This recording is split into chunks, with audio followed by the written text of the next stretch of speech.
Now you know how to elaborate effective feedback. Let's sum it up with the 10 do's and don'ts of feedback. These are common mistakes that teachers make when giving feedback and how to overcome them. Are you ready? Let's go. First, when a student is trying to figure out something on their own, do not interrupt them. Instead, give them some space to try it out themselves.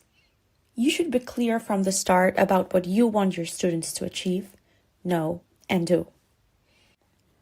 When you give feedback, do not focus on the student themselves as the person.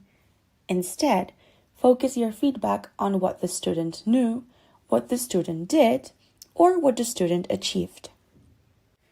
Also, do not ever compare students to their peers. When you assess, you should compare what they did to the standards set by the assessment criteria. When you're giving feedback for learning, do not limit it to grades or generic comments such as good, great, or average. If you want your students to learn from your feedback, change the way you give this feedback to suit the needs of every student. Next, when you give feedback, do not overwhelm students with too much feedback at once. Instead, focus on a few things. Try to choose the most important ones. Prioritize. When you give feedback, do not just tell them what they did wrong. Instead, let them know how they did, both good and bad things, and give them some suggestions to improve. In addition, do not give feedback without allowing students to clarify. Students must be able to create meaning from that feedback, so they need to understand it. Therefore, create spaces to discuss feedback with your students.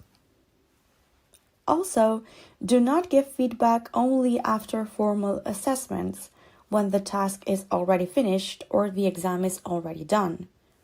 Instead, give feedback throughout the process, when students still have time to make use of it to improve. As you know, when students receive feedback, they have to deal with a lot of emotions. Do not discount these reactions as their problem.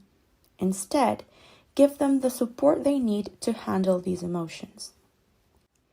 And last but not least, do not tell certain students that you have lower standards for them.